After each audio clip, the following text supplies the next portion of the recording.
O programa a seguir é livre para todos os públicos.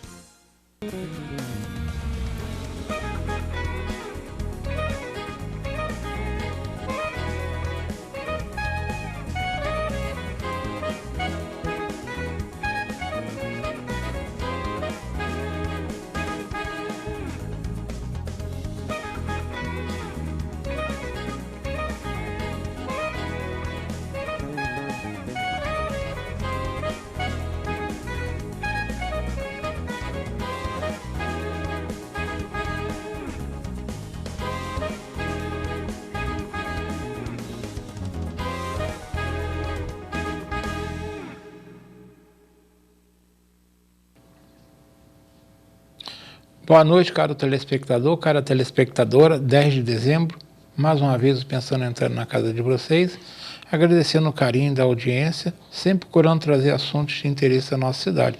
Vocês que acompanham regularmente o Pensando sabem que já é uma antiga tradição conversarmos com a Câmara Municipal, não é? Eu considero até, então você já sabe que o tema hoje é o Pensando mais uma vez, conversando com a Câmara Municipal. Mas eu considero oportuno, já que a gente está fechando o ano, né, 10 de dezembro, é o último programa do ano que eu faço com um vereador, né? Claro que ainda tem programa 17, 24, 31, mas é o último que eu faço com um vereador. Eu considero oportuno informar que desde as eleições de 15 de novembro do ano passado, levando-se em conta que eu estou limitado a um convidado por programa devido à pandemia, ainda assim eu consegui conversar com 17 vereadores e vereadoras no programa, considerando que nós temos do universo de 22, que são 21 vereadores, mas tem um que está lá exercendo o cargo em função da licença de um vereador titular, né? Dos vereadores de primeiro mandato, eu conversei com todos, e eu vou completar hoje com esse que está vindo também aqui, que é um vereador que está no seu primeiro mandato. Só um não foi possível conversar, e não é possível conversar com todos, porque eu não tinha programa à disposição de todos, eu tive que fazer minha seleção. E um não foi possível ser enquadrado, tá certo? Mas, no próximo ano, se o bom Deus assim permitir, eu voltaria ao formato normal, que é conversar uma vez por mês com os vereadores. Então, se tudo correr direitinho em 2022, nós teremos 12 vereadores aqui no Pensando, tá? Como é que vai ser selecionado esses 12? O tempo vai me dizer, né? Depende do protagonismo deles na política, uma série de detalhes, né? Que eu procuro trazer aqueles que eu entendo que haja mais interesse da população em saber o que eles andam fazendo. Não todos não sejam importantes, os 21 são importantes, mas eu posso trazer praticamente a metade, então eu tenho que fazer minhas escolhas, tá certo? Como eu disse a vocês, hoje ela será representada por um vereador de primeiro mandato. Daqui a pouquinho vocês saberão quem é ele. Enfim, esse é o tema do Pensando. Mais uma vez, o programa conversando com a Câmara Municipal. Antes eu tenho que fazer alguns pedidos e continuar com o meu famoso mantra, tá?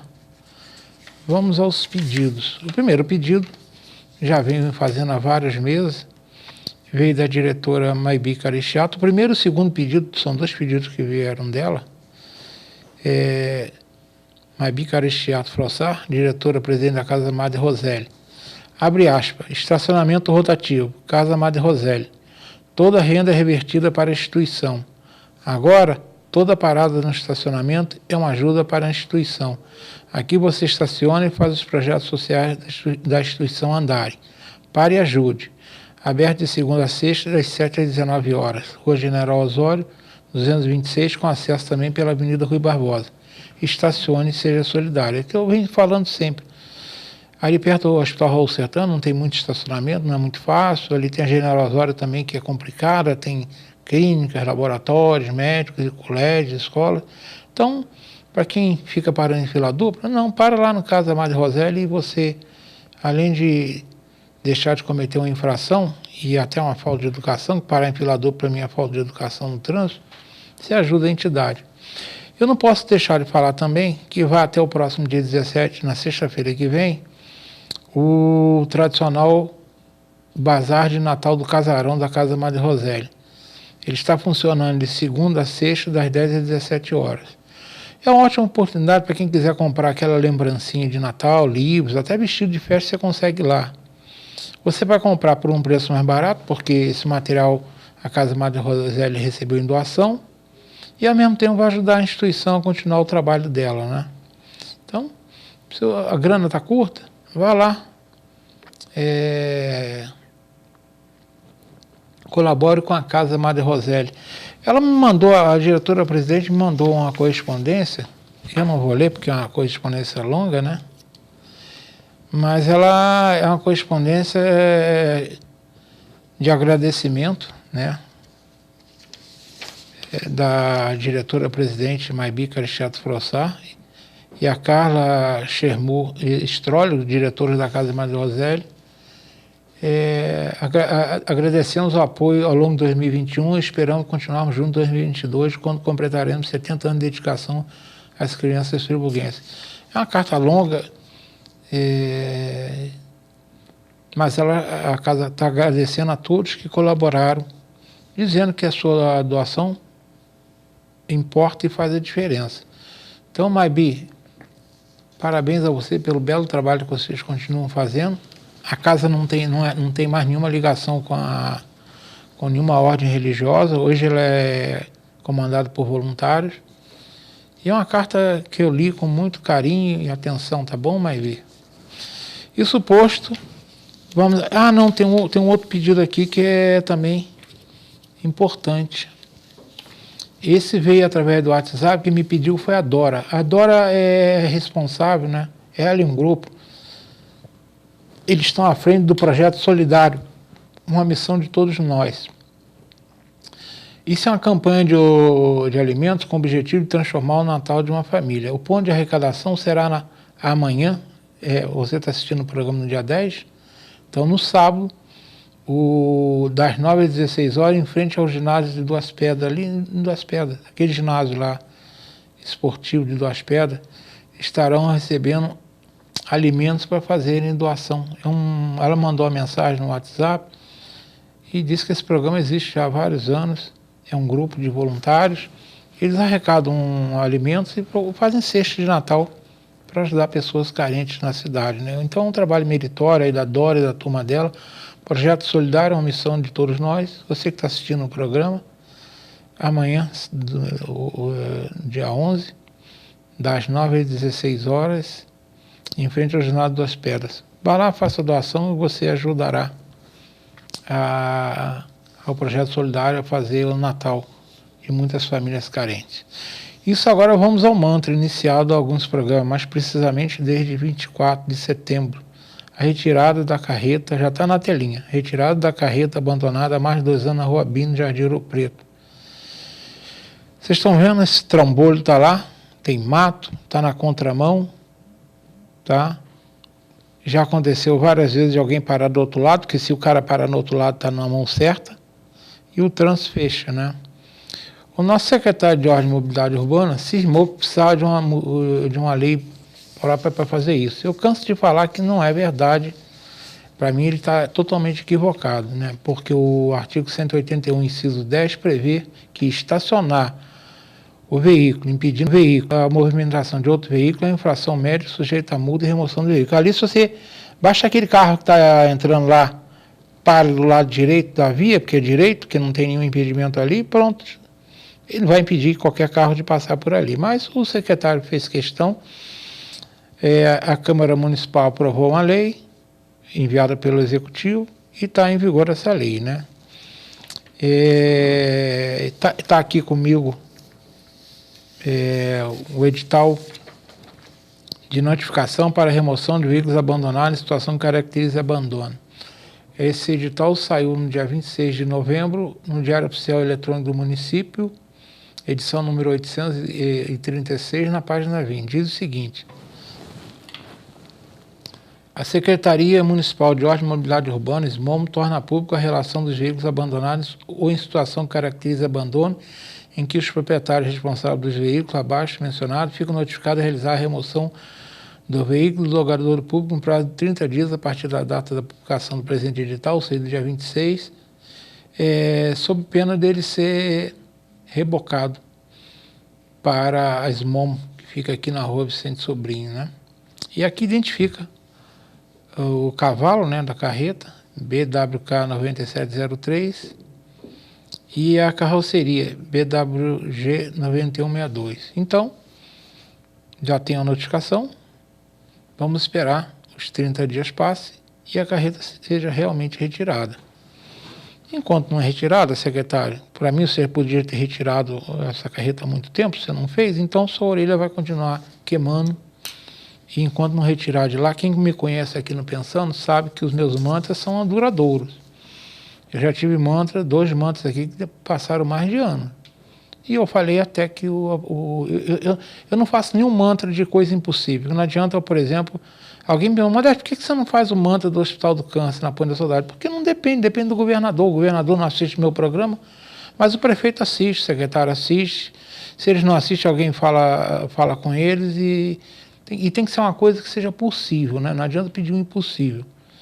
Então eu faço mantras de coisas possíveis. E todos os mantras que eu fiz foram atendidos porque eram coisas que eu só lembro, fico lembrando, e acaba acontecendo, né? E isso vai acontecer. Eu continuarei com esse mantra até retirar da carreta de lá, né?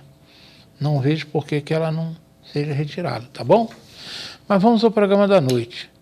Como eu já disse, mais uma vez conversando com a Câmara Municipal. E quem está comigo hoje é o vereador, eu espero falar o nome dele certo, o Wallace Melchioro, né? O Wallace Melchioro, a quem eu estou conhecendo pela primeira vez. Agradeço por ter aceito o convite e o Telinho por seu boa noite. Eu que agradeço, Modesto, por essa oportunidade. Boa noite a todos que estão nos assistindo agora, né? E fico muito feliz de estar aqui no seu programa, porque é uma forma de eu mostrar um pouco para a população o que eu penso, né? Meus pensamentos e a atuação que a gente vem desenvolvendo na Câmara. Vereador, certamente você já é conhecido por uma boa parte dos friburguenses, do contrário, você não teria conseguido votos que o levaram a ser o primeiro suplente do seu partido, tá? E não foram poucos votos, foram 934 votos, tá? Isso. Então a gente tem que reconhecer que foram bastante votos, né? No universo de mais de 500 candidatos, foram bastante votos. Para quem não conhece ainda, quem é o Wallace Melchioro, quais são as suas origens, enfim, fala um pouco sobre você. Então, eu sou carioca, né? Nascido e criado no Rio de Janeiro. Eu tenho por vocação, né, pastor já há muitos anos. Por profissão, eu faço gestão pública, porque eu tenho esse interesse. Venho de uma família muito humilde, né, pobre, fui nascido e criado na comunidade lá no Rio de Janeiro, no Andaraí. Meus pais, graças a Deus, eles sempre fizeram de tudo para me dar muita educação e muito exemplo, né? E assim, durante há quase 20 anos que eu exerço essa função de cuidar das pessoas, do próximo, e eu vejo que isso me trouxe até aqui, até esse momento, né? Eu costumo sempre falar a questão da minha origem, de onde eu venho, até por algumas coisas que aconteceram não tão boas na minha vida, como, por exemplo, tive um irmão que nós perdemos para o tráfico de drogas. E eu vejo que isso tudo nos dá força para continuar na vida pública com esse objetivo, né?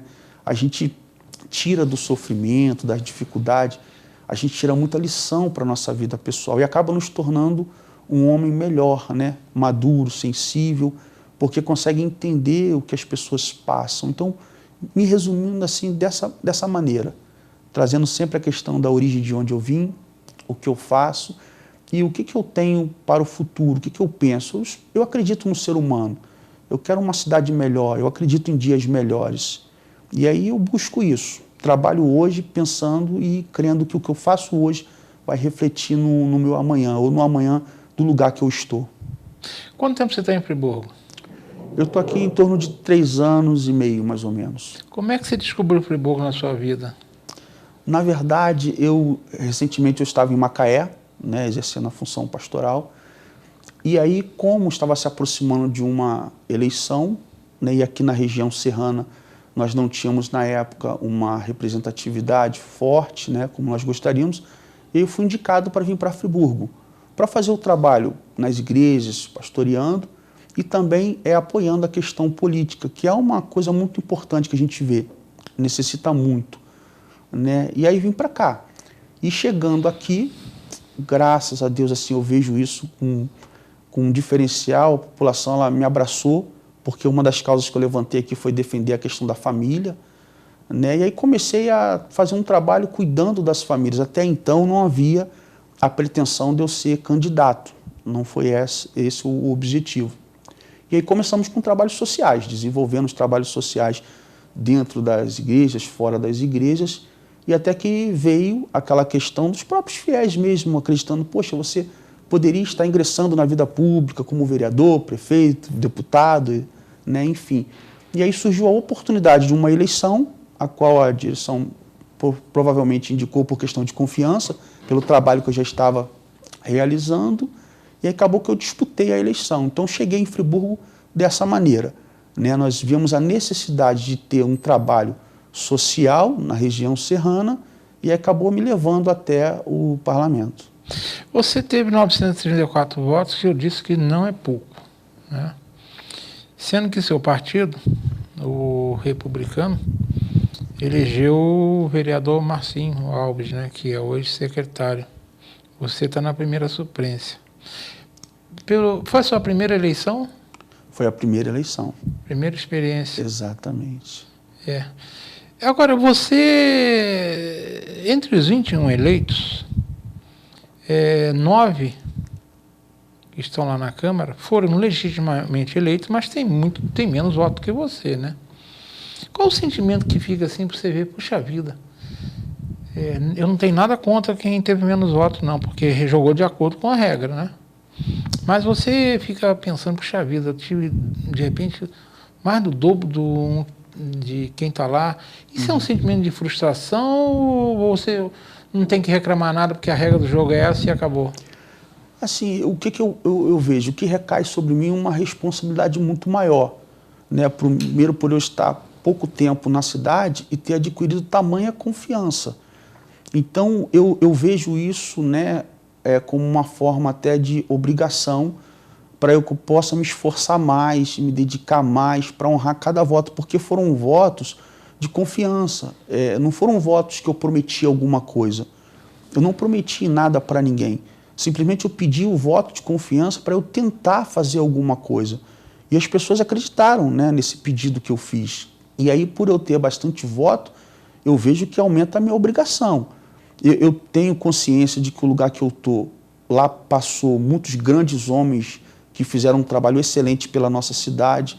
Eu respeito isso e aí eu me cobro, porque eu tenho que me esforçar para fazer, no mínimo, aí, igual a esses que já passaram por lá. Então eu vejo o fato dos votos isso, aumenta a minha responsabilidade. Eu tenho me esforçado muito, procuro sempre ser o primeiro a chegar, um dos últimos a sair, procuro estudar, que é uma forma que eu tenho de retribuir esse voto de confiança, né? E faço de tudo para honrar essa responsabilidade que eu estou carregando. Mas não fica nenhum sentimento seu, puxa vida, eu recebi mais votos, ele entrou com menos votos, você não pensa nisso não? Então, a população em si, ela fica até revoltada porque não entende a regra, né? E ela fica questionando, poxa, mas fulano entrou com 400 votos, 500 votos, 600, 700, 800, poxa, e aquele o meu candidato que fez muito mais não entrou? Isso é um absurdo, aí reclamam, né? Eu lembro quando veio o resultado que nós não tínhamos ganho, e muitas pessoas até chorou. Puxa, que tristeza e tal, chorou. Eu falei, não, Deus sabe de todas as coisas, vamos aguardar, né? Aguardar. E aguardamos, né? Eu me lamentei porque eu via que eu precisava ter esse mandato para fazer mais do que eu estava fazendo, né? Mas eu vi que veio no tempo certo. E realmente a regra do jogo ela é muito injusta, porque as pessoas votam na pessoa. E a gente sabe que o voto, tecnicamente falando, não é na pessoa, é num partido. E o critério que é feito, eu também não concordo, porque se eu voto numa pessoa, o meu voto não vai para uma pessoa, vai para um partido. E por questões partidárias, entra aquele candidato que eu não votei com menos voto e ocupa o lugar, e o candidato que eu votei com mais voto não entra, eu acho injusto. Mas assim, eu explico para eles, olha, a gente não faz as regras. a gente só cumpre. É injusto, não concordo, mas no momento a gente não pode fazer nada. Então eu também tenho essa sensação, né, de, poxa, não é certo, não é correto. Mas eu acredito que os demais deputados lá em Brasília que têm essa autonomia para mudar, sabem também como é injusto, né? Não entendo por que ainda não mudaram essa regra. Isso aí já se discute muito, né? Se fala em voto digital, voto isso, voto aquilo, e continua sendo feito. A única mudança que realmente ocorreu, que eles até pensaram em voltar atrás, mas mantiveram para a eleição de 2022, continua sem coligação para o Legislativo, né? Eles resolveram, mudaram na Câmara, mas chegou no Senado, empacou e resolveram manter essa regra, né? Mas se fala muito em reforma política, mas fazer reforma política é difícil porque mexe com muitos interesses de deputados e senadores. E já viu, né? Eles não querem fazer nada que eles acham que possa prejudicá-lo, né? Então, você falou das suas motivações, né? Você disse para mim que o que te motivou mais foi... você veio mais ou menos destinado a fazer um trabalho aqui na cidade, né? Mas em algum momento você parou para pensar se eu devo ser candidato, não devo ser candidato? Foi uma decisão, foi sua ou foi de grupo? Como é que foi essa motivação mesmo que... Não, eu vou ser candidato mesmo. Então, eu nunca me imaginei sendo um vereador disputando uma eleição, nunca me imaginei. Mas o que eu observei, né? Quando a gente foi realizando um trabalho social, a gente sempre esbarrava com a política. A política, de uma certa forma, ela ditava o que a gente poderia fazer, o que a gente não poderia fazer e como nós teríamos que fazer. E aí, logo depois, a gente se deparou com a pandemia. E, honestamente, eu não concordei, não concordo com muitas atitudes que eram tomadas pelos nossos governantes. E aí, como eu estava diante de uma oportunidade, né? E aí nós temos um partido, e o partido necessitava de candidatos, né? O presidente estadual, na época, ele indicou, né? Sugerindo que eu viesse candidato, mas com a decisão minha, de vir ou não. E aí eu vi como algo de Deus, já aceitei o convite, e aí disputei a eleição. Então surgiu dessa maneira. A coisa veio acontecendo, não estava nada premeditado. Tá certo. Marcolinho, está na hora do primeiro intervalo? Então vamos para o rápido intervalo, daqui a 2 minutos voltamos conversando hoje com o Wallace Melchioro. Tem que aprender a falar esses nomes, que certamente, espero que assim seja, você retorne aqui mais vezes, tá bom? Voltamos já.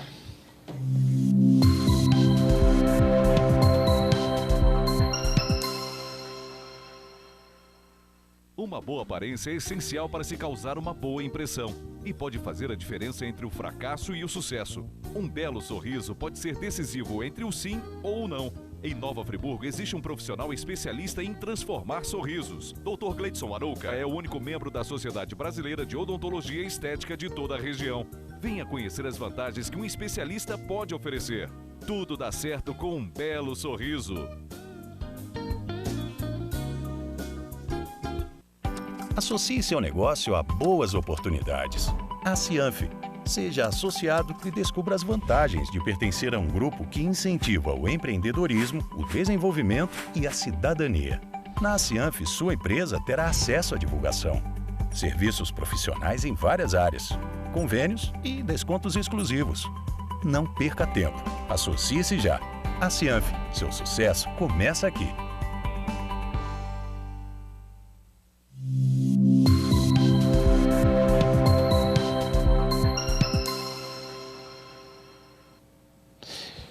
Estamos retornando, conversando hoje com o vereador Wallace Melchioro. Vamos falar agora... Marcolinho, não esquece de botar os dados do Laje não, tá? Faz favor, me ajuda aí. Isso, bota os dados do Laje, que o Laje precisa de ajuda. O vereador, o candidato a prefeito do seu partido, o candidato a prefeito, né, do seu partido, o Republicano, se tornou prefeito. Johnny Maico é do Republicano. Até que ponto você acredita que ser um aliado do candidato eleito tenha colaborado com um número de votos?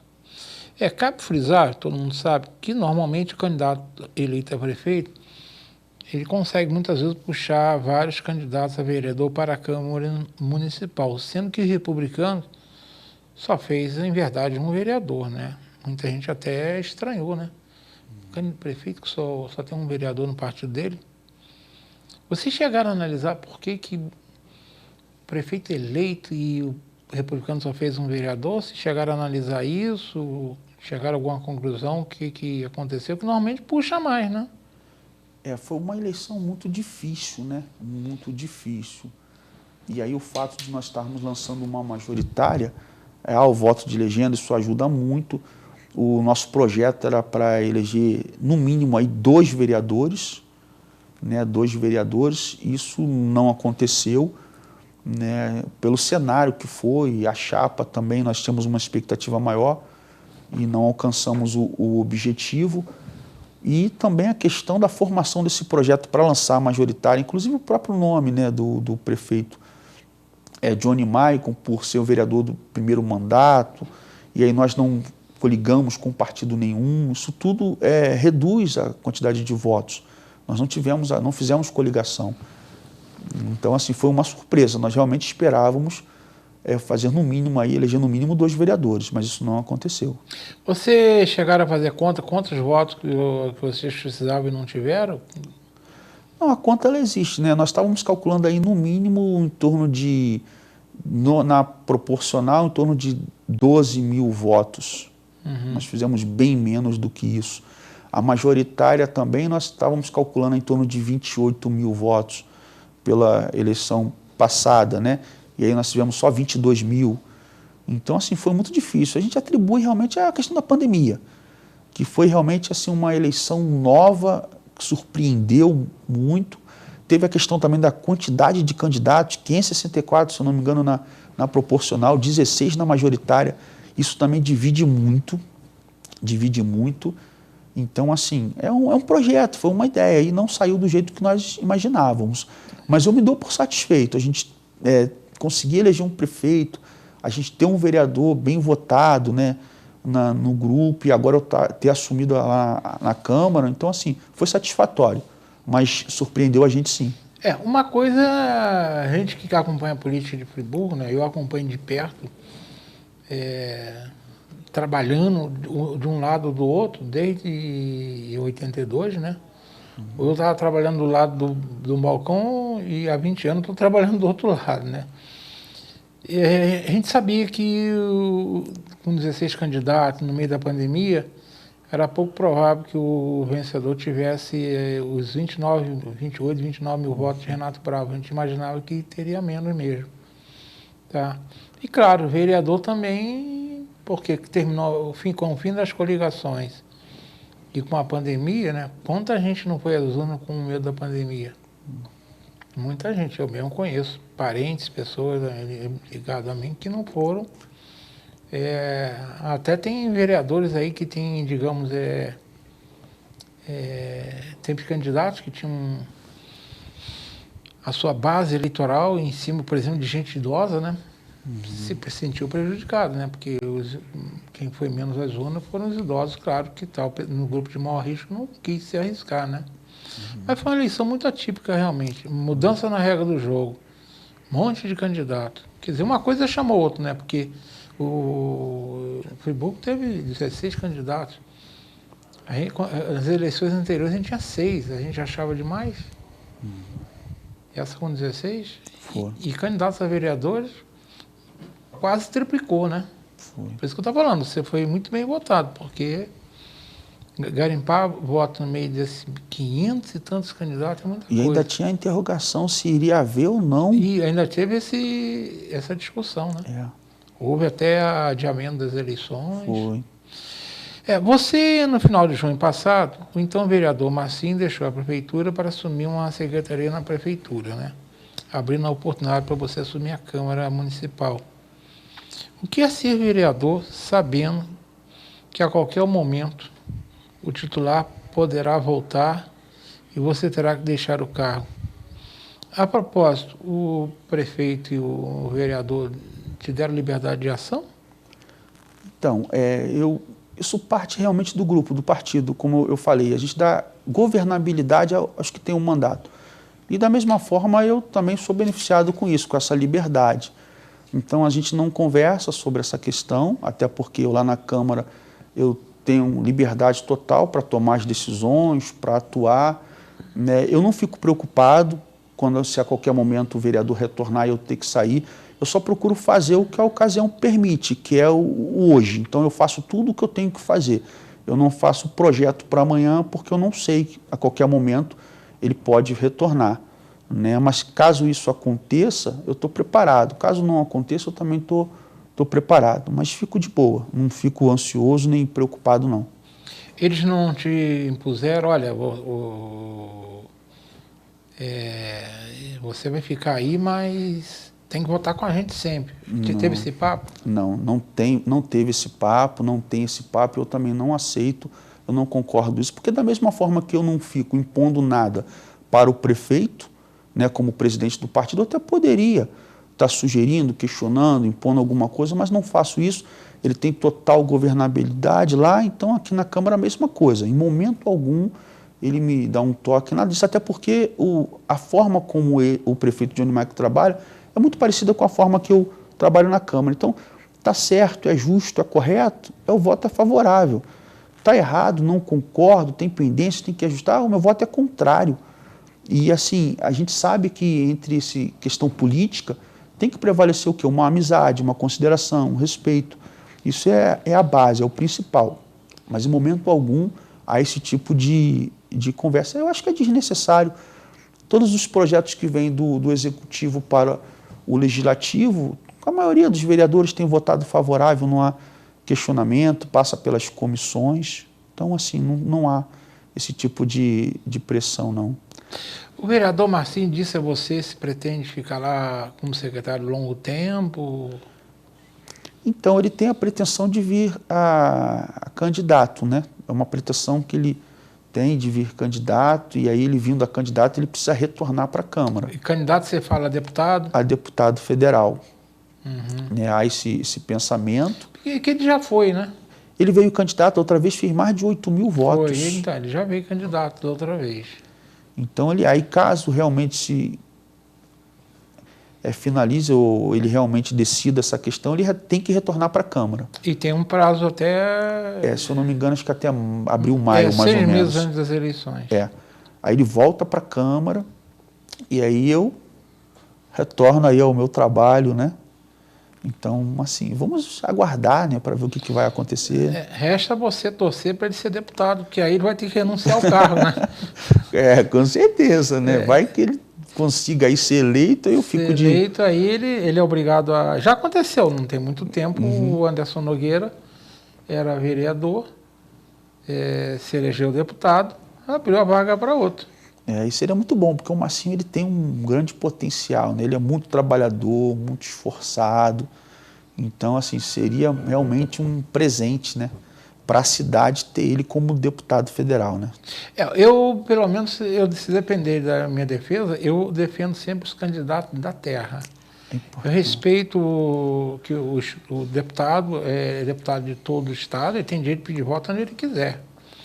Mas eu me sinto no direito também de pleitear que se vote nos candidatos da terra, porque, claro, né, nós temos deputados de fora que ajudam a Friburgo, sim, mas vamos pensar bem, um deputado federal que tem lá uma emenda, tem direito a, esse ano, cerca de um pouco mais de 16 milhões de direcionamento de emendas e são impositivas agora. Antigamente eram, né, orientativas, agora não, agora o Executivo tem que executar. Ele, claro que ele pode dar uma partezinha para Friburgo, mas nós não temos representante. Ele vai investir mais na base dele, né? Então, eu prefiro que a gente tenha um deputado eleito para Friburgo.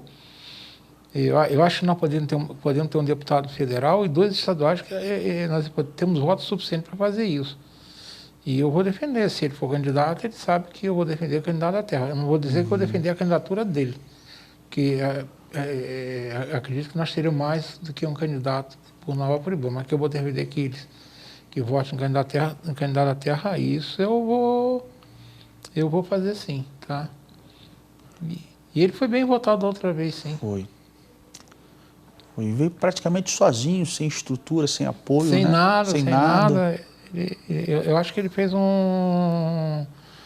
ele teve uma boa votação, mostrou que tem potencial, né? Para você, você, como diz outro, se ele pensa assim, você tem mais 4 meses de... Menos, 4 meses para trabalhar, né? Vamos falar, então, já que você tem essa pretensão do vereador, hoje secretário Marcinho, né? São pouco mais de 5 meses que você está exercendo o mandato, né? Pela primeira vez que você está exercendo. Em primeiro lugar, ser vereador está sendo mais ou menos o que você imaginava quando você se candidatou lá? Ó, é difícil, não é fácil. Porque o que eu defendo? É uma casa legislativa. E aí você chega diante de uma casa legislativa, né, até você se adaptar, entender como funciona, demora. Tanto que os antigos aí dizem que a gente precisa de praticamente um mandato inteiro, de 4 anos, para poder aprender. Então, assim, o que eu vejo? Que é difícil, não é fácil. Mas, por outro lado, né, quando a gente realmente tem essa vontade de querer fazer, a gente acaba remindo o tempo. Então, no começo eu fiquei um pouco preocupado, assustado, né, aquela movimentação toda, já se passaram aí uns 5 meses, mais ou menos. Hoje eu já estou tranquilo, já entendi como funciona a casa, estou estudando para remir o tempo, e aí hoje eu me sinto um pouco mais preparado. Mas no começo, e com relação à expectativa, como toda a população, a gente acredita que vai chegar lá e vai mudar a cidade. A gente acredita que vai chegar lá e tudo vai acontecer na hora. E hoje o que eu sinto é que as coisas são muito lentas, muito demoradas, tem todo um rito que precisa ser seguido. Então isso é que é muito difícil para o parlamentar, porque a população cobra. E na cabeça da população, ela entende que o vereador pode tudo. E hoje, com o mandato, a gente vê que a gente pode muito pouco, porque a gente depende mais do executivo, né, ou totalmente do executivo, e o trabalho do legislativo ele se torna muito limitado, porque o que resta para o legislativo? Fiscalizar, criar leis nesse sentido e votar com relação ao fiscalizar as contas do prefeito. Então foi isso que me surpreendeu, porque eu achei que como vereador eu poderia fazer muito mais, e hoje eu vejo que não. Você achou que você tinha caneta? Eu achei que eu tinha o poder da caneta, que eu ia resolver muita coisa na cidade, e não estou conseguindo. Mas também não desanimo, não. Isso aí por exemplo, eu já não sei quantos vereadores eu entrevistei, né? Todos eles falam isso, que entram... E tem vereadores lá que já estão no 3º mandato, né? Que eu entrevistei aqui no primeiro mês. Eu entrevistei quando eles foram eleitos. E eu não vou ficar dando nome, né? Porque não cabe, deixa eles falarem. Mas eu tenho um lá que ele falou comigo, Modesto, quando eu entrei lá, eu entrei achando que eu ia resolver todos os problemas da minha comunidade. E hoje, se eu depender do voto da minha comunidade, eu não consigo me eleger, porque ela acha que eu não fiz, é porque eu não quero. É porque eu não tenho força para isso, o vereador não tem. Ele pode solicitar o prefeito, né? Brigar, reclamar, espernear, mas ele não tem o poder de fazer, né? Isso é o prefeito. E muitas vezes o prefeito também não faz, não é porque ele não quer, falta condições para ele fazer também, né? A gente tem que entender isso, né? E claro que a gente gostaria que o prefeito fizesse tudo, mas também ele tem limitações, né? De dinheiro, de funcionário, né? Que é uma coisa e não consegue, enfim, são coisas que só para quem conhece como funciona entende, né?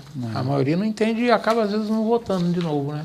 E o prefeito Johnny Maico, ele não tem o que reclamar, porque o partido que ele está dá a ele toda a condição para isso. Nós temos hoje uma Secretaria de Assistência Social estadual que está com os republicanos, né? O secretário é do republicano. Nós temos o Ministério da Cidadania que também está com o ministro que é republicano, né? Nós temos um bom alinhamento com o governador, essas obras que têm acontecido é fruto desse alinhamento. Então, assim, realmente eu vejo tudo muito favorável para o governo atual. Isso é muito bom, a população ganha muito com isso. A gente fala o seguinte, eu já vi isso aqui acontecer em Friburgo, né? O prefeito brigando com o governador e o partido do presidente. Isso aí, me perdoe, isso aí é uma visão totalmente fora da realidade, né? Aí a população sofre com isso. Porque como é que tem muita obra que ele sabe que ele não vai conseguir fazer se não tiver alinhado com o governador. Não precisa fazer parte do partido do governador, mas não pode ser contra, né? Não pode ser contra. O governador tem 92 municípios para cuidar, aí descobre Friburgo, o prefeito de Friburgo mete a mamona nele. O que ele vai fazer? Vai investir no prefeito que não mete a mamona nele, é natural, né? É natural. Marcolinho, faz um favor para mim. Me traz aí um papelzinho dizendo qual é meu tempo, porque eu esqueci de disparar meu cronômetro, então estou meio perdido aqui no tempo. Tá? Faz um favor para mim, me dá a informação aí. Tá? Senão eu acabo estourando o tempo e você vai ficar brigando comigo, eu não te dou a cerveja que você quer. Tá bom? Será que... 20 minutos. Faltam 20? Então eu vou disparar aqui. Pronto, a gente sabe qual hora que ele tem 20 minutos. Mas, de qualquer forma, você me mandou, inclusive, uma relação com algumas propostas que você apresentou. O que você destacaria nesses 5 meses que foi possível você apresentar como proposta, seja de leis ou de ação? O que foi possível fazer? Então, o tempo foi muito pouco, mas a questão de nós estarmos tentando informatizar a nossa defesa civil. Porque o que eu pontuei? Desde a tragédia para cá, quase nada foi feito com relação à Secretaria de Defesa Civil. E eu vejo a necessidade de informatizar, investir nessa secretaria. Então, por exemplo, eu trouxe uma indicação, através de alguns contatos que eu tenho no Rio, para que nós viéssemos implantar essa informatização com um aparelho que ele é um sensor de tempestade. O que esse aparelho faz em Nova Friburgo? Ele vai nos dar com antecedência a previsão de 4 horas de uma possível chuva e o local determinado que essa chuva pode cair. Isso é informatização. Nós já deveríamos ter isso e hoje não temos. Então eu destaquei essa atuação porque eu continuo levantando essa bandeira com relação à Secretaria de Defesa Civil. Estou me esforçando, a gente sabe, né, a gente esbarra com a questão econômica e financeira e com o impacto orçamentário, porém, eu continuo a dizer que isso não é gasto, é investimento. Em outro projeto que nós emplacamos, foi um projeto muito bacana que torna todos os templos religiosos como essencial. Isso nós entendemos porque na pandemia, quando houve o lockdown, que mandaram fechar tudo, incluíram os templos, todos eles religiosos, associando eles à academia, a shopping. E descartou a importância que os templos têm na parte social. Porque na pandemia as pessoas perderam emprego, as pessoas perderam suas rendas, as pessoas estavam passando fome, e justamente aquela base de apoio, que eram os templos, também se tornaram não essencial e foram fechadas. E aí os prefeitos alimentando essa questão. E aí quando eu tiver a oportunidade, junto com o vereador Cláudio Leandro e o vereador Isaac Demani, de tornar todos os templos essenciais, porque agora virou lei. Mesmo em questão de pandemia, epidemia, na cidade de Nova Friburgo, os templos religiosos, todos eles, seja templo católico, seja espírita, seja evangélico, todos os templos são essenciais. Então eles não poderão mais ser fechados. Ainda que haja um regramento com relação ao culto, que nós vamos seguir, né, que é a orientação da Organização Mundial de Saúde, nós vamos seguir. Porém, a porta não vai poder mais ser fechada, justamente para aquelas famílias que necessitarem, que precisarem, elas possam contar com a porta dos templos para buscar a ajuda, o socorro. Eu falei muito quanto a isso porque não levou em consideração a quantidade de homicídios que aumentou, suicídio, brigas no lar, separação. Tudo isso foi fruto de quê? De que as pessoas não tinham o apoio espiritual. Elas precisavam de ajuda, de uma orientação, de um refúgio, e estava lá os templos fechados. Então, poxa, quando eu ouvi essa situação, eu cheguei até a percorrer a região serrana. Eu fui em Cordeiro conversar com o prefeito, eu fui em Macuco, eu estive em Carmo, procurando, pedindo, pelo amor de Deus, que os prefeitos pelo menos deixassem aquela porta aberta, para que as pessoas pudessem buscar o refúgio e os seus líderes ali, responsáveis, pudessem continuar pedindo ali ajuda, quem tem muito divide, quem não tem nada, para um ajudar o outro. Isso é uma forma clara de defender a família. Então, quando eu sentei naquela cadeira, uma das minhas principais atuações foi tornar lei obrigatório que aquele poder público que antes estava perseguindo os templos e mandando fechar, hoje eles são obrigados a proteger e manter aberto. Então isso eu vejo como um destaque, um ganho para a nossa população e para os nossos familiares, que foi tornar os templos religiosos. Entre outros, eu estou agora com um projeto de lei que é justamente para impedir os grandes mercados de cobrar a sacola plástica. E as pessoas falam assim, poxa, mas são centavos. Não, não são centavos. Para quem é assalariado, para quem está passando dificuldade, todo trocado faz muita diferença. Então, essa lei, caso sendo aprovada pelo prefeito, ela vai impedir os grandes mercados de cobrar a sacola. E eu até dei um exemplo, imagina, você vai com o dinheiro trocado, e aí você compra lá o seu pão, compra o seu leite, compra lá a sua carne, e aí quando chega no caixa, você tem que pagar a mais para poder ter a sacola, que é o direito de levar essa mercadoria que você comprou para a sua casa. Então, imagina só, a gente ter na nossa cidade aqui agora a proibição. Não se pode mais vender ou cobrar as sacolas do consumidor. Então, são destaques que nós estamos trazendo de novidade nesse mandato. Eu pedi assessoria para fazer um colete, escrito fiscalização. E aí as pessoas, pô, mas o vereador usando o colete é justamente para a gente se identificar. E quando nós fizemos o colete, uma das principais locais que nós fomos foi agência bancária e postos de gasolina. E aí eu vi que foi bacana, porque as pessoas falavam assim, poxa, mas o que o vereador está fazendo dentro de uma agência bancária? O vereador, ele representa o povo, então eu não estou ali fiscalizando a agência, eu só estou ali fiscalizando o direito da população, do consumidor. Então, se diz ali que eles têm que ficar 20 minutos, no máximo 30, numa fila, por que eles estão esperando 1 hora, 1h30? Então, entrei com esse trabalho de fiscalização dentro das agências bancárias. Eu vi que foi um espanto, né? Mas eu expliquei que nós estávamos representando aquela população. Então, eu vejo que, assim, tem dado resultado. A gente tem visto nesses 4, 5 meses um resultado muito grande. Então, eu destaco essas questões, que é a lei dos templos, a lei das sacolas, a informatização da Defesa Civil. Eu vou comentar o que eu acho de tudo que você me falou. Primeiro, essa informatização da Defesa Civil, você está atrasado já. E isso não é só na Defesa Civil. A informatização do serviço público já era para estar muito mais adiantada do que está, né? O município já deveria ter um sistema de informatização.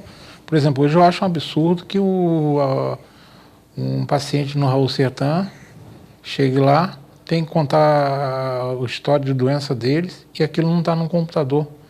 Ele já foi lá 10 vezes no Raul Sertã e 10 vezes ele tem que contar que tem um problema de saúde. Já era para estar lá na anamnese dele. E com relação à tua proposta, com relação à Defesa Civil, nós vivemos numa cidade que nós temos muitas encostas. Então é de fundamental importância que a população tome conhecimento, e muitas vivem em encostas perigosas. Eu considero fundamental que elas, digamos, sejam informadas para que possam tomar atitudes defensivas, né? Se você sabe que aquela região, por exemplo, lá no Floresta vai chover muito, se eu moro lá na área de risco, eu vou sair dali. Então eu considero importante. Com relação às sacolas, foi o maior caô, né, que se deu, né? Porque se vendeu a ideia de que era para pagar sacola para a pessoa levar a sacola de casa por questões ambientais. Conversa.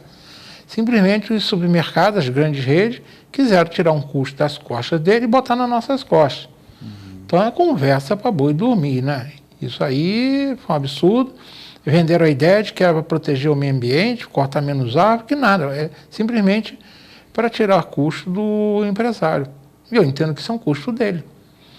É como se você fosse comprar um pacote de arroz e tivesse que levar de casa um saco para botar arroz dentro. Não é. Então eu também considero válido. A questão da fiscalização, tem que lembrar que o Friburgo tem uma lei municipal há muitos anos que determina o horário de atendimento. E os bancos usam e abusam do direito de passar por cima delas, né? Tá. E essa questão dos templos, isso tudo, sabe como é que começou? Porque nós temos um Supremo Tribunal Federal que não é incompetente, não. Ele tem sido sem vergonha em relação à população, deu um poder exagerado a governadores e prefeitos, e muitos fizeram mau uso.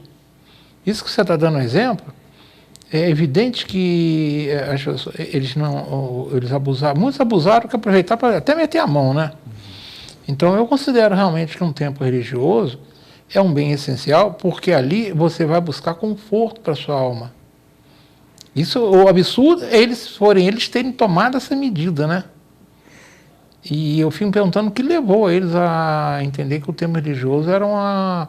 Nada contra a academia, né? Que a academia também é importante. É importante. Mas eu mesmo tive um problema de saúde, que a médica foi muito claro. O seu problema de saúde foi provocado pelo transtorno da pandemia. Você se viu socialmente, digamos, restrito. Você a gente acaba não tendo apoio de nada. Tá? Então, eu entendo tudo que você me falou. Eu entendo que você está valendo a pena a sua passagem lá. E uma outra preocupação que eu tenho, eu até fiz várias indicações, inclusive eu estou encabeçando isso, que é a necessidade de nós termos aqui na cidade a Secretaria de Segurança Pública, que hoje nós não temos. Por quê?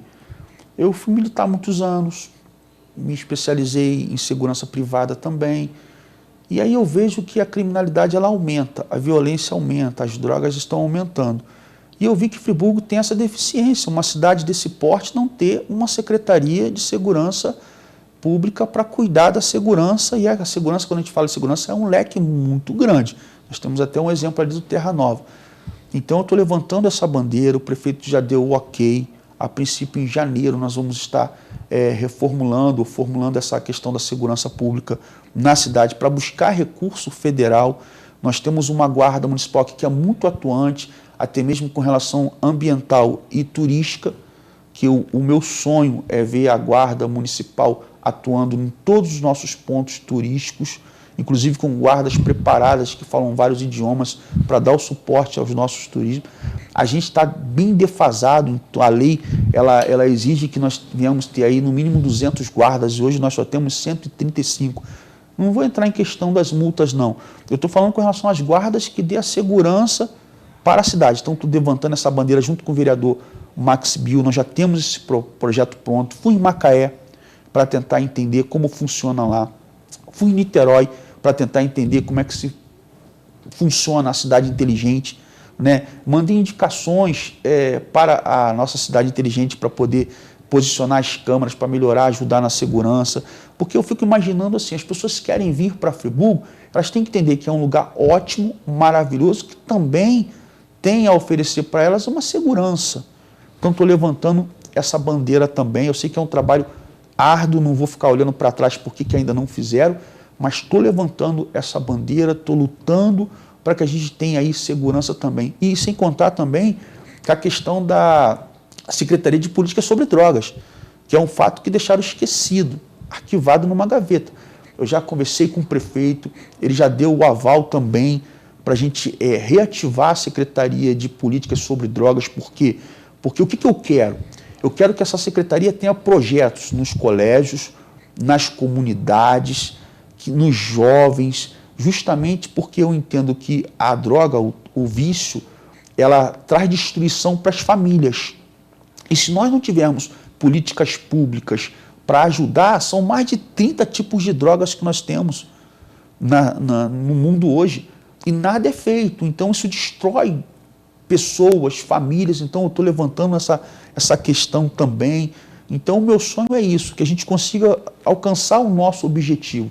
Eu não sei quanto tempo eu vou estar na Câmara, mas o tempo que eu estiver, eu vou estar lutando com esses objetivos aí. Poxa, espero que eu consiga alcançar e deixar esse legado para a população. Eu sei que uma hora eu vou passar, né? Mas eu conseguindo deixar um trabalho sólido na cidade, poxa, eu já me dou por satisfeito.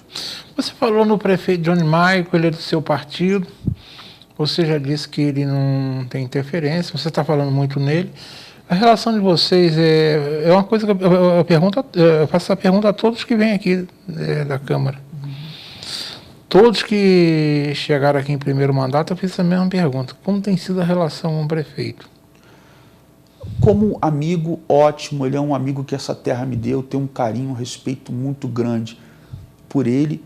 Mas a questão política, o trabalho, a gente esbarra com muitas dificuldades. Porque, por exemplo, nem tudo que eu penso em fazer, ele consegue atender, porque tem a questão, o impacto orçamentário. E muitas vezes a gente diverge de opiniões, mas isso é saudável. Isso é saudável, isso faz parte da democracia. Isso acontece dentro da casa da gente, isso né? acontece dentro da casa da gente. Então eu falo muito nisso porque, e graças a Deus por isso, ele é o prefeito, então se eu quero que eu seja atendido, eu tenho que argumentar forte, convencê-lo para que ele veja realmente que dá para realizar de uma forma segura. Porque ele é muito seguro, ele tem muito pé no chão, ele não é inconsequente. Então, ele é novo, mas tem demonstrado que é uma pessoa de personalidade. Forte, muito forte. E foi o que chamou a atenção dele, né? Quando eu cheguei aqui na cidade, eles estavam aí militando, né? Oposição ferrenha, aquela coisa toda. Isso me chamou a atenção, né? Um guerreiro, um cara que tem garra, tem vontade de fazer. E a gente espera que ele coloque em prática, né? Aquilo que ele pretende fazer para a nossa cidade. Nós estamos, agora sim, já estamos nos minutos finais. Me diga uma coisa, como é que você tem lidado com as pessoas que procuram, querendo resolver os problemas da rua, alguns problemas até pessoais, né? Pedindo emprego, comida? Como é que você tem lidado com a situação? Que você já vem, você trabalha em igreja, quem trabalha em igreja já lida com a situação, né? Bem tranquilo, porque eu explico para eles o seguinte, eu não faço nada, eu fiscalizo. Então, quando as pessoas procuram o gabinete com relação a asfaltamento de rua, poda, troca de lâmpada, o que eu faço? Eu faço um ofício do gabinete, eu vou no local, tiro fotos, faço aquele anexo, dou entrada na secretaria competente, salvo em PDF e mando para a pessoa que está pedindo. Aqui, ó, através do gabinete, nós fizemos o pedido ao secretário, está aqui. Agora nós temos que aguardar, é competência deles. Não estamos pedindo favor, é obrigação, eles têm que executar. A gente sabe que a estrutura é difícil e tal, e aguarda. E quando o serviço é atendido e é realizado, eu volto ao local, faço o meu vídeo e agradeço ao secretário por estar atendendo a demanda, não minha, mas a demanda da população. E com relação aos empregos, eu sou pidão, eu peço para todo mundo. Então eu acredito que assim, tem coisas que é atribuição do parlamentar, do vereador, tem coisas que é atribuição da pessoa. Ajudar o próximo eu já fazia antes de ter um mandato. É isso que eu estou te falando. Então, você que quem lida com a igreja sabe que lida com a situação. Exato. Então a gente procura atender. Eu acho que assim, para eu chegar a dar um não a uma pessoa, é porque realmente eu já esgotei todas as possibilidades. Vamos lá, faltando 3 minutos. Você não sabe quanto tempo. Você mais ou menos sabe, né? Se o Marcinho quer sair, você vai ter que sair em abril. O que você imagina? Você já falou de alguns sonhos aí seu, mas o que você acha que você gostaria que o prefeito fizesse, além do que você falou, como um sonho seu, uma coisa assim palpável, que é possível fazer? É que eu falo dos meus mantras, né? Eu só peço, só fico enchendo o saco de coisa que eu sei que é possível, né? O que você, fora do que você já disse, puxa vida, se o prefeito fizesse isso, eu vou ficar muito satisfeito com ele. Resolver o problema do Hospital Raul Sertã.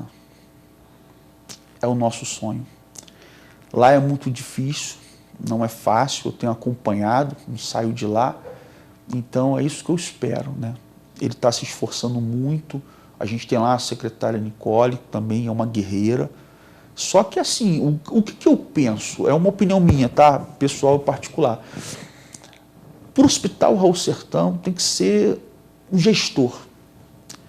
Isso no Brasil todo, aonde eu vejo que eles erram, eles procuram colocar médico para ser secretário, achando que médico ele vai resolver o problema. E aí esbarra com a questão da gestão, licitações, RH, e aí a missão não é cumprida. Então, na minha opinião, para se tomar conta de um hospital, tem que ser um gestor. Gestor. Eu levanto essa bandeira. Ah, mas você tem um gestor para indicar? Não, não tenho. Você conhece? Não, não conheço. Mas eu entendo que tem que ser uma pessoa que entenda de gestão. Eu tenho uma certeza. Eu sou uma pessoa já bem calejada na vida. Eu tenho certeza que lá precisa de um gestor. Eu já ouvi, conversei com vários prefeitos, inclusive sentado onde você está. E todos falam de uma mesma dificuldade. O espírito de corpo da classe médica, principalmente da classe médica, e não aceitar um ser estranho.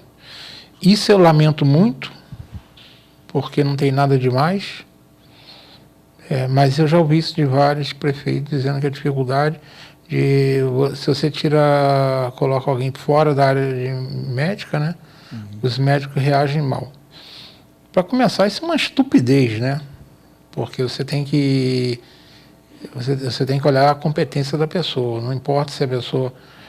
claro, tem certas profissões que é mais fácil. Um cara formado em administração de empresa provavelmente pode ser um melhor gestor do que um médico formado para... Não que o médico não possa também ser um bom gestor, mas eu também concordo que, para mim, o hospital precisa de gestão acima de tudo. Se for um médico, ótimo, mas se não for, os médicos têm mais é que ficar quietinho e aceitar a gestão, né? Nós estamos aí estourando 1 minuto já. Eu quero agradecer a sua presença, Wallace, e deixar a telinha para sua despedida. Eu só tenho a agradecer, né, a Deus, primeiramente, por ter saúde e estar vivendo esse momento aqui. Me comprometo, que é isso que eu sempre falo para as pessoas, né, em me esforçar ao máximo para tentar fazer o melhor. Eu acredito que a gente está realmente trabalhando no caminho certo para dias melhores. Friburgo realmente é uma cidade diferenciada, que se a gente continuar com esse carinho, com essa garra, com esse modo de querer o melhor, se unindo, né, eu tenho certeza que a gente vai ter dias melhores para essa cidade. Então, eu encerro aqui realmente com meus agradecimentos a tudo. Te agradeço por essa oportunidade que está me dando aqui de coração e espero voltar outras vezes. E é isso que eu espero. E estamos no caminho certo. Bem, eu não imaginava que você não fosse de Friburgo, né? Mas a frase que eu vou deixar, eu acho que cabe muito bem para você. Eu desconheço quem é o autor dessa frase, mas ele diz o seguinte: não importa quem você é, nem de onde você veio. O importante é que possa fazer alguma coisa para melhorar o lugar onde você está. Não importa quem você é, nem de onde você veio. Você veio do Rio, né? Passou por Macaé. O importante é que você possa fazer alguma coisa para melhorar o lugar onde você está. Você está em Nova Friburgo. Então, isso que a gente espera, tá bom? Desejo que Deus lhe dê força. Tá? E a você que está do outro lado da telinha, meu cordial boa noite.